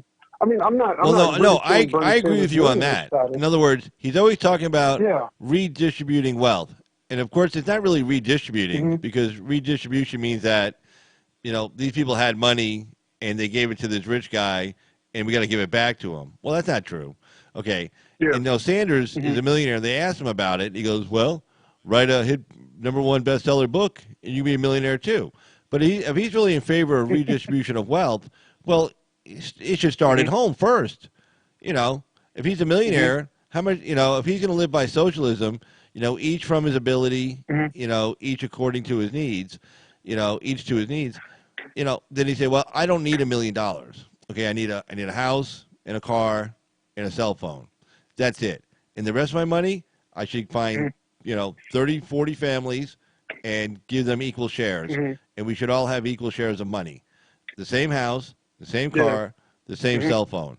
And then lead by example. I totally agree. Yeah, I mean, that's totally hypocritical on his part. It's not hypocritical on Bezos' part, but it's hypocritical on Sanders' part. Yeah. Yeah. Oh, yeah. It's funny because this other particular individual, right? Because he's like a very confused. Well, most of the people who want socialism are. I'm sorry, I'm not trying to insult anybody, but I asked him, doesn't it make you mad that these illegals are getting health care and you're not? And he says, well, I think it's a good thing they're getting health care because, they come here for a better life. And I said, well, how come they're getting health care at your expense? And then he looks at me with a blank expression. And then he's like, well, I'm not, living in the state where they're doing that, pushing for health care for illegals. And I'm like, no, but it affects millions of other people like you. And he's like, well, capitalism is still evil, and I'm not, and I'm like, how can this person think like this? And it boggles the mind to the point where you can't even, it stresses you out to have a conversation with these people. That's why I always focus my conversations with left leaning, not far left, but left leaning. It's like two other people I've talked to, they like the competitive shoot, and I'm showing them, well, and asking them, and I'm not lying to them. I'm simply showing them what these Democrats are telling people they're going to do if they get elected to office, And they're like, wait a minute, why are they talking about this? Why are they talking about that? Now, that doesn't mean that they're going to vote Trump, but maybe they won't vote for the candidates they feel are going to violate their Second Amendment rights, because some of the left-leaning people I know have a gun or something for self-defense at home, or they like the competitive shoot, but they're still hardcore Democrat, but again, that left-leaning ideology comes in the fact that they understand why people have guns, so they're not just going to go out and say, well, we need to shut down the NRA, we need to take all the guns, you know what I mean? They're not going to be like that. Right. But, but... Well, actually, here you go. Here's, and see, Amy just, was it Amy? Who put this in here? Somebody just put in the chat about California giving away, free stuff, free everything. And here's a story. Here, stay on the line.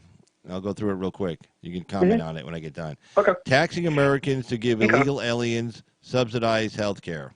It's by immigrationreform.com. You ever go to that site, immigrationreform.com, douche?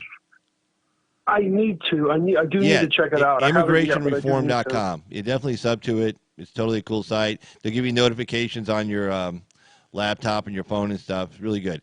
But anyway, so this story, remember, Trump got rid of the individual mandate. Well, California's going to put the individual mandate in for California taxpayers to pay for illegal aliens to get health care. So here, I'll read the story.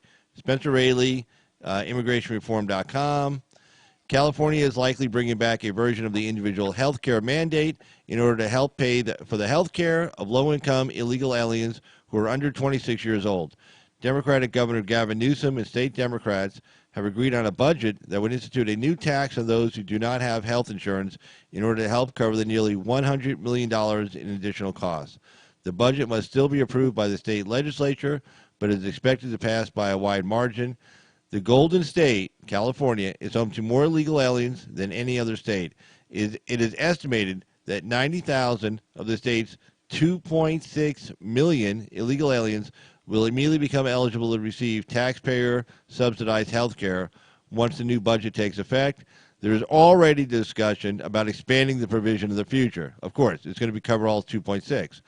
Illegal immigrants and their U.S.-born children already cost California taxpayers more than $23 billion every year. That amounts to $1,800 per household annually, or $150 per month. Yep.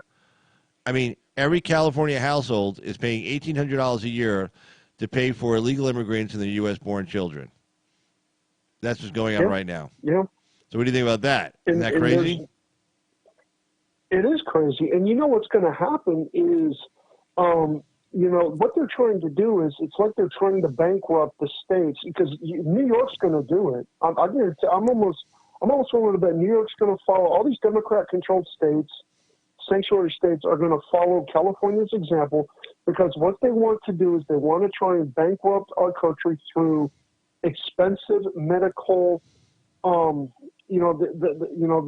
medical. Hold on a second. Oh, sorry. They're trying to speed up the process of bankrupting our country through medical bills and medical care for all of these illegal immigrants. And this is where people in the progressives applaud this.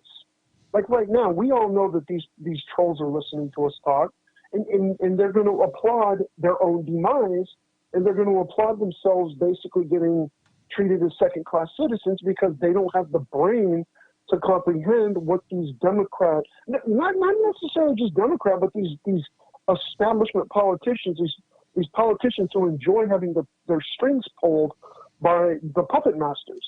They can't see. You watch, New York's probably going to do it. Some of these other Democrat control, Oregon's probably going to do it. Oregon's as blue as, I don't know if Colorado would do it. I mean, they might. I can't, but they're going to see, first it starts off, under 26, right? Okay, well, a few months later, they could expand on that budget because they want to, because it's already passed it's already passed their House. So they can expand on that budget. All Gavin Newsom has to do is sign an executive order. We're going to give more health care to illegal immigrants. And Cuomo is going to do probably, Cuomo's going to do the same thing. He hasn't yet, but, they're getting their orders from these globalists. The globalists are like, they can't beat Trump. They can't beat him. They can't impeach him. So they're trying to get around everything Trump is doing. And basically, as they're like I said, I'm sorry, I've had a long day today, Carl. That's okay. You're good. But You're good. They're trying, they're trying to speed up bankrupting our country. They're trying to deplete us of resources. They're trying to basically make it harder. It's like, because they know their new world order is dying. I mean, they're still dug in and they can still make a comeback, but they're trying to basically just, take us down any way they can, and, everything they're doing is a gamble because, they're flooding they're trying to flood our country with illegal immigrants. They're hoping that they can defeat Trump in 2020 to basically whoever gets elected on the Democrat side is going to open the floodgates. Illegals are going to come pouring in. And at that point in time, the second civil war is more than likely going to begin because you're going to have, because you have, I know that we've always talked about before, like, people are trying to get by, but what happens when you take their livelihood? What happens when they can no longer provide for their families and the only thing they have left And the only solution they think is left is the ammo box, not the ballot box. And these globalists are pushing this. They are pushing this. Our Well, country down they may this, want to this push road. it, but we're not stupid. We're not going to take the bait. Yeah. Okay. I mean, yeah, they'd love that because then Yeah. they can say, "Oh, see, look, see, we told you. See, look, God, guns, here they are. There they are." It was like that New York Times piece on Sunday. I know a lot of people talked about it already. I know you probably saw it. Where they listed out like Stefan Molyneux, Ben Shapiro. That stupid Caleb Kane guy who got led down the alt-right rabbit hole, and then he realized, oh no, where am I? And he lost all his liberal friends. He started dating some evangelical woman, and then he realized, oh no, I've been down the rabbit hole. I must get out. And YouTube saved him by putting other commentators in his recommended list who were on the left, and he started listening to them, and he was saved. Did you see that story? How they had the picture of all the different YouTube content creators on the front page. New York Times, a real story, a real news story on the front page, not like an editorial, not like somewhere else. Front page. I mean, what a joke. So we're not going to take the bait. Look, there are more of us than there are of them. So now we have to go vote. Like you said, we have to come out. If we come out and vote, we can win just like we did in 2016. I mean, we took on the Clinton machine. The Clinton machine. They outspent us 2-1. 2-1. 2-1 they outspent us. And we still won. So what does that tell you? It means we have a lot more power than these people. These people constantly tell us we have no power, that we're, on the bottom rung of society, that our voice doesn't matter, that we don't matter, we're all alone. Well, we're not all alone. We proved that. 63 million Americans came out and voted for Trump in 2016. Okay? And it can happen again. And if we all go out and vote, I don't give a shit what they do, we're going to win again. If we come out and vote. Hey. And I think a lot more people are in Trump's corner now. It's funny because I know I've seen articles where, and I don't understand this thinking behind these in particular Bernie Sanders supporters, but I'm not going to knock them. They said that if Bernie Sanders doesn't get the win the primary, they're just going to vote Trump. Well, what is it that Trump is doing that they like? Well, the point is, why even consider Sanders? If you like what Trump is doing, and he's doing a really good job, by the way. I mean, he's actually doing a really good job. Yeah. If you like what he's doing, why would you even consider going someplace else?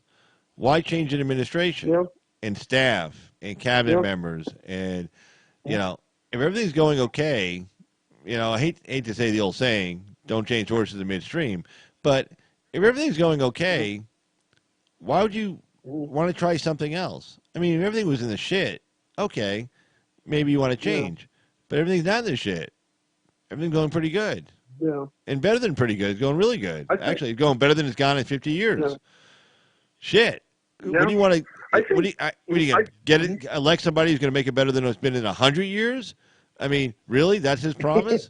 I mean, 50 years. Oh, 50 years. Oh, that ain't nothing. Vote for me, and I'll make it better than it's been for 100 years. That's a slogan. Yeah. I mean, shit. You can't win on that. It's interesting because H.A. I don't know if I'm sure you know H.A. Goodman. I've super chatted him, and he's read a couple of my comments on his site.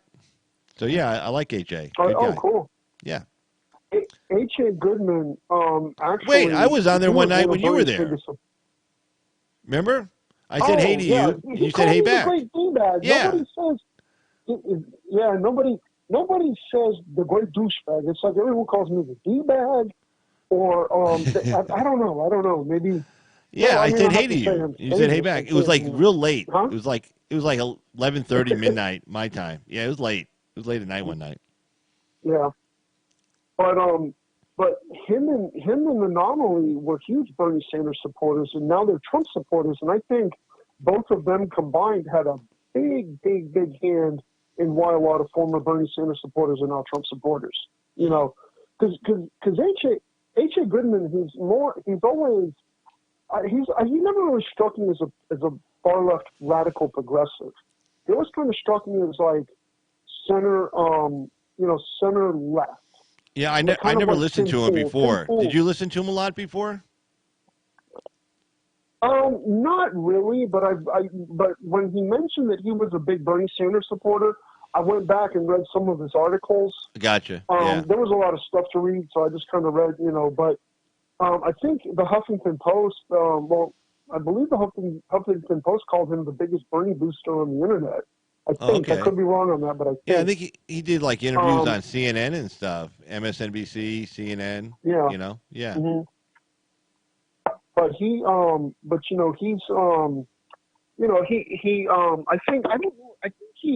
if he necessarily came out as a conservative or said he was a conservative, but it's kind of like Tim Pool.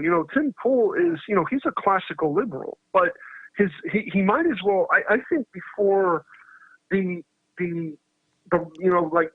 think the further the left go, the more to the right he's pushed it to. Wait, hold on. Wait, and, douche. Effie, okay. Effie gave a reason. Okay, she writes, the chat blocks your name when you're not a mod. That's one reason why people say DB or D-bag. Oh, okay. Oh. Right. In other words, if somebody writes to you and they put your name in the chat, YouTube will block it. So that's why they have to initialize it. Right. And if you're a mod, you can write pretty much anything and it gets through. But not if you're on a site and a non-moderator is trying to say hi to you, his comment will get blocked because of your name. That stupid name, that douchebag name. It keeps people from writing to you. Well, YouTube blocks it. My name is famously. No, it's famous, but the name YouTube will block. If somebody's not a moderator on somebody's chat room and they try writing out your name or go at the great, YouTube blocks that comment from going through. Yeah. Well, it's funny because people give me shout outs in other chats and I try to respond. I got a bit, I won't say I guess you could say I'm famous because people know me, but I don't really have like a big fan base. There are people that will give me a shout out because, my name is famously highlighted in orange, and anytime I see an orange bar, 9 times out of 10, that's my name right there, Yeah. And a lot of times, I try to respond to everybody by, what's up, how you doing, but sometimes people will put DB or the great or the G, abbreviated. Yeah, because they want to get their comment through. They want to get their comment through. Right. Yeah. The moderators can write your name out. Moderators can write your name out. They don't get blocked. Yeah. But if you're not a moderator and somebody wants to say hi to you, it'll get blocked. Yeah. Yeah. I think it's funny. Everybody tells me that I should write a book with my one-liners, right? But I'd rather share my gift of humor freely with the world, because it's not to me. Yeah, to me, it's not about. I don't care about the money. You know what I'm saying? The wealth and all that. It's not that. That isn't why I get. I put my one-liners out there. Yeah. My one-liners.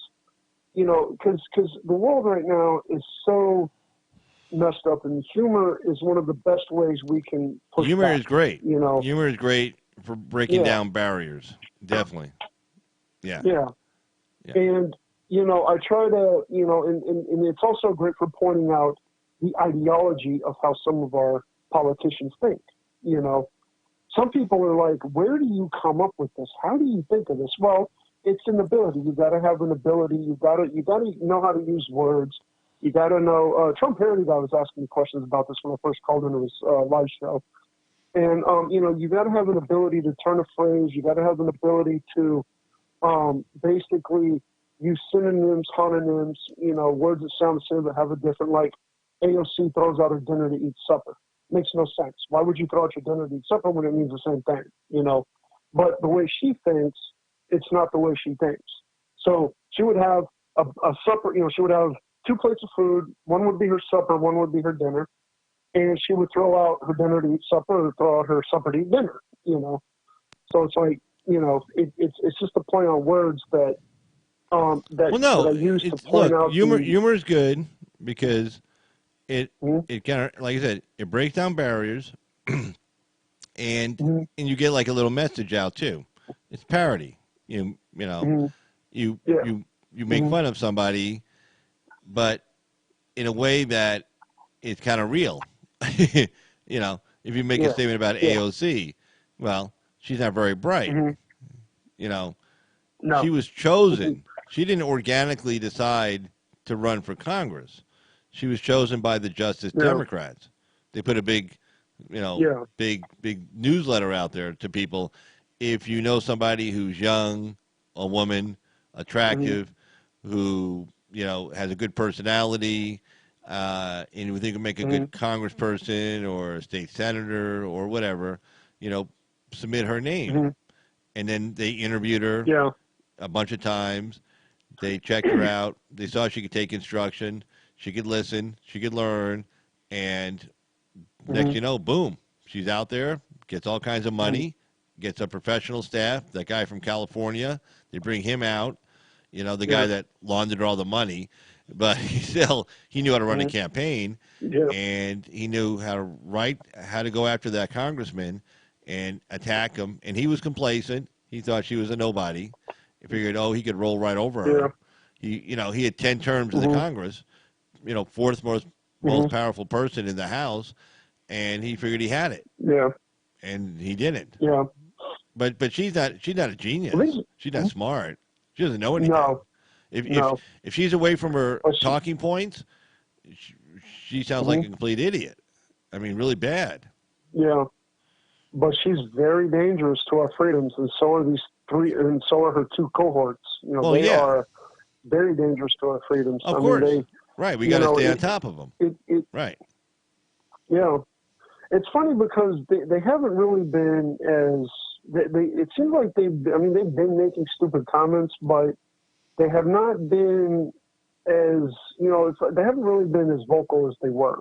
You know, at least that, unless I'm missing something, I could be missing something, but I don't think that they have been as vocal as they were when they first were Well, making the the media, anti-Semitic comments well, and. the mainstream media got embarrassed by them. Because remember, they were touting them Mhm. as like, oh, they're so great, they're so this, they're so that. Mhm. But you can only make so many gaffes and say so many things wrong Mhm.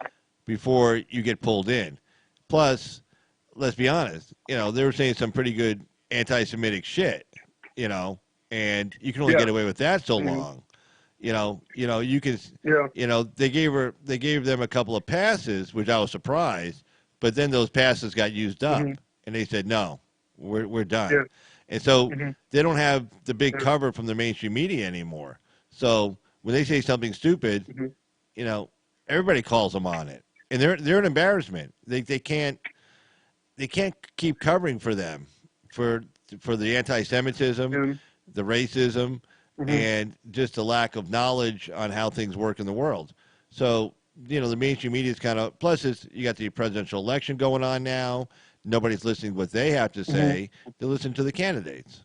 Yeah. You know, they want to hear what Yeah. Sanders has to say, Warren has to say, Harris, Biden. Mhm. They don't want to hear from It's AOC. mhm. And Pelosi's kind of shut them down what's pretty going good too. yeah. What's going to be interesting with AOC is to see how this alliance with Ted Cruz is, because I think it's interesting because they're actually, in a way, it's a good thing. I think Oh it's wait, a hold good it, thing because they're douchebag, actually. douchebag, douchebag. Look at the. Mhm. Can you see the chat? Can you see the chat? Um, no, I can't. I Okay, I'll don't have read it my to you. I'll read laptop it to with you. me. I can This go. is this Uh is from Effie. This is directed to you. huh. Tell DB Uh to huh. update his icon with the graphic that I spent hours, all caps, on. So she writes, "I feel Mhm. zero appreciation," and then she puts a big sad face. Oh, I'll do it, Ethan. I promise. I promise I'll work You on it. better. I know I Shit. always say I will. No, no, Ethan, Carl, I've been so swamped with things, and I mean, I've been trying to, do this, do that, try to, because I'm trying to, I mean, I know it doesn't take long to put that logo in. I got to figure it out. Um, but it's it's just there's so much that Hey, people are did you trying to catch do, the and it's interview I like did with the guy from Sovereign Hope on Sunday? oh no, I didn't. Oh, check out my I'll have to go Sunday. back and watch it. Yeah, real Uh-huh. good intellectual discussion about the Republic, the Founding Fathers. In fact, we had a really Mm-hmm. good debate. It got kind of lively, in a couple of points, Mm-hmm. and definitely worth Mm-hmm. checking out. And he emailed me, and I emailed him back, and we were talking about trying to do something like that every Sunday afternoon, and Mm-hmm. because it was really Oh, really okay. good. I had a lot of fun. He had a lot of fun, and I had like 5 of his articles on that from his blog that I wanted to cover. We didn't get Mm-hmm. to any of them. We spent Mm-hmm. like an hour and a half, but we Mm-hmm. got off on all this stuff about the founding fathers and stuff and the Civil War, and we never got to the 5 articles. But it was a great Oh discussion. wow. It was a great discussion slash Mm-hmm. debate, and if you get a chance, definitely check it out. I just did it Sunday, and it looks like we're going to probably be doing it Oh like okay. every Sunday. It's Gerard Coate with sovereignhope.org, sovereignhope.org. Mm-hmm. And he's got a lot of really cool articles on there that he's written. Does a lot of research. He's really knowledgeable on a Mm-hmm. lot of issues. So it was a lot of fun. A lot of fun. So yeah, Mm-hmm. check that out Yeah, I'll for sure. definitely. Definitely. Yeah, But I tell you what, I'll definitely check it's that about out. 11:30. Mm-hmm. I've been on for about 2 hours, so Mm-hmm. I'm going to go ahead and end the live Mm-hmm. stream. So, Mr. Douchebag, Okay. thank you so much for calling in. Oh, you're And welcome. yeah, You're man, welcome. definitely good talking to you again, without a doubt. Oh yeah, yeah, definitely.